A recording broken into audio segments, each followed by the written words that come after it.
Disclaimer: This video is made for entertainment purpose only. It does not mean to hurt and don't take it seriously. তো বন্ধুরা, আমরা জানি যে কোনো দেশের কেন্দ্রীয় ব্যাংক সেই দেশের যে কারেন্সি হয় সেটাকে সার্কুলেট করার ব্যবস্থা করে এবং সেটা করে বিভিন্ন দেশের ব্যাংকের মাধ্যমে।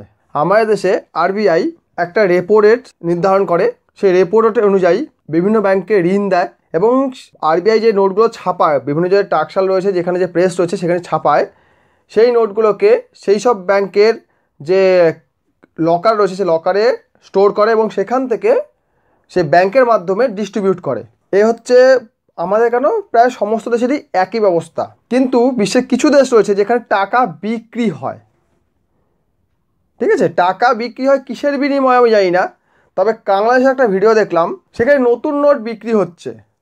আমরা প্রত্যেকেই জানি যে আমরা যখন এটিএম থেকে টাকা তুলি কিংবা ব্যাংক থেকে টাকা তুলি, সেখান থেকে নতুন নোট সার্কুলেট আমাদের কাছে আসে, এটিএম থেকে আসে, কখনো আবার ব্যাংকের কাউন্টার থেকে আমরা পেয়ে থাকি। কিন্তু বাংলাদেশের ব্যাপারটা হচ্ছে আলাদা। বাংলাদেশে কি হচ্ছে, পুরনো নোট দিয়ে নতুন নোট নিতে গেলে প্রতি 1000 টাকায়, আগে ভালো করে শুনুন, প্রতি 1000 টাকায় আপনাকে 300 টাকা দিতে হবে।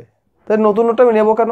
ওখানকার মানুষজন যুক্তি দেখাচ্ছে যে পুরনো নোটটা এই ঈদের সময় তাদের রিলেটিভ বা কাউকে দিতে গেলে তাদের মান সম্মানে লাগবে, তাই তারা 1000 টাকা নতুন নোট নেওয়া যাবে 300 টাকা এক্সট্রা দিয়ে তারা সেই নোটগুলো নিচ্ছে, যেগুলো আমরা এটিএম থেকে বা ব্যাংক থেকে বিনা পয়সা পেয়ে থাকি।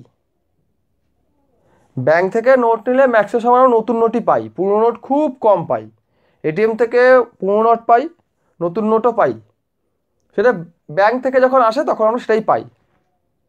আর নোটের যখন এক্সপায়ারি, নোটটা যখন নষ্ট হয়ে আসে বা ছিঁড়ে গেছে, ফেটে গেছে, ময়লা হয়ে গেছে, সেই নোটগুলো ব্যাংক নিয়ে নেয় এবং রিজার্ভ ব্যাংকে জমা দেয়। সেগুলো আবার সেই নাম্বার অনুযায়ী আবার প্রিন্ট হয়ে যায়, নাম্বার থাকে, বাকিটা ফেলে দেওয়া হয়। কারণ নোটটা হচ্ছে পুরোপুরি কটনের তৈরি হয়।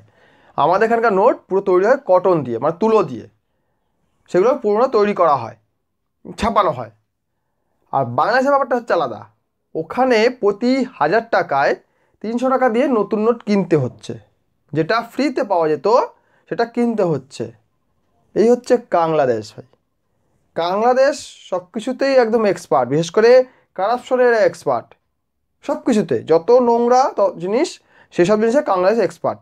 তাই বলে অনেকে গার্মেন্টসকে নোংরা বলবেন না। গার্মেন্টসটা হচ্ছে এমন কাজ, যেই কাজে এগ্রিকালচারে পরে সবচেয়ে বেশি লেবার নিযুক্ত হয়। কনস্ট্রাকশন, গার্মেন্টস এবং এগ্রিকালচার, এই তিনটে জায়গায় সবচেয়ে বেশি শ্রমিক প্রয়োজন হয়। আর বাংলাদেশ এটাতে কেন হচ্ছে, কারণ ওখানে চাষবাস বলে সেরকম কিছু নেই, কেন সবই তো জলা জায়গা, ঠিক আছে? এবার যেটুকু হয় উত্তর অঞ্চলে যেগুলো হয়, বাকি ম্যাক্সিমাম জায়গাতেই, বিশেষ করে ধরুন আপনার সুন্দরবন এলাকা, এখানে আপনার ঈষৎ লবণাক্ত জল, এখানে মাছ ছাড়া পাওয়া যায় না, কিছুই সেরকম কিছু পাওয়া যায় না। এটা উত্তর দিকে চাষবাস হয়, সাময়িক খানিক অল্প কিছু হয়। আর এত লোক সংখ্যা থাকবে কোথায়? তো চাষের জমিও তো ভরাট হয়ে যাচ্ছে। ওখানে এই ধরনের বাড়ি দেখতে পাবেন যেখানে খালের ওপর লোক তাঁবু খাটিয়ে বাস করে, ঠিক আছে? তো সেই সব জায়গাতে এমন সেক্টরগুলো যেগুলো বেশি করে শ্রমিকের প্রয়োজন, সেই সব সেক্টরকে ফুলে ফেপে উঠবে স্বাভাবিক। কেননা ওখানকার মানুষজনকে যদি এখন আইটি শেখানো হয়, যে ভাই একই তো আইটিতে কম লোক লাগে এবং এখানে বুদ্ধিও লাগে, শিক্ষাগত যোগ্যতা প্রয়োজন হয়। ওখানে না আছে আইআইটি, না আছে আইআইএম, কিছু আছে? কিছু নেই ওখানে, কিছু এইসব কিছু নেই। তো ফলে ওখানে তৈরি হবে কি? আইটির জন্য তো বুদ্ধি লাগে, আর গার্মেন্টসের জন্য জাস্ট কৌশলতা, মানে প্র্যাকটিস লাগে। সে যে কোনো মানুষ যদি 1 মাস ট্রেনিং দেওয়া হয়, সে গার্মেন্টসের সেলাই শিখে যাবে। আর গার্মেন্টস প্রতিটা একটা জামা তো পুরোটা তৈরি হচ্ছে, একজন মাস তৈরি করছে না, কেউ এটা করছে, কেউ এটা করছে, কেউ এটা করছে, বিভিন্ন লোক বিভিন্ন কাজ করছে। তো কাউকে শিখে তুই এটাই করবি, সেও প্র্যাকটিস করতে করতে 2 বার বা 5 বার ভুল করো, 10 বার ভুল করো, তারপরে তো সে শিখে যাবে। ফলে ওখানে এই জিনিসটা ফুলে ফেপে উঠেছে, যেহেতু চিপ লেবার রয়েছে ওখানে। আপনি বিভিন্ন নিউজগুলো দেখলে বুঝতে পারবেন। আমি এর আগে, মানে এই ভিডিও বানানোর আগে, এই বয়কটের আগে আমি বাংলাদেশের নিউজ ভালো করে দেখতাম না। এখন দেখে নিজেকে খারাপ লাগে, ভাই এরকমও কোনো দেশ হয়? 2 দিন ছাড়া আগুন লাগে যাচ্ছে, মানে এত ঘিনছি, আগুন লেগে যাচ্ছে, মানুষের ক্ষতি হচ্ছে 2 দিন, মানে সব কিছুতেই অবস্থা খুব খারাপ, খুব। তো ভাই তোরা আগে নিজেদেরকে সামলা, আমাদের দিক সঙ্গে চেঁচামেচি করার আগে নিজেদের সামলা।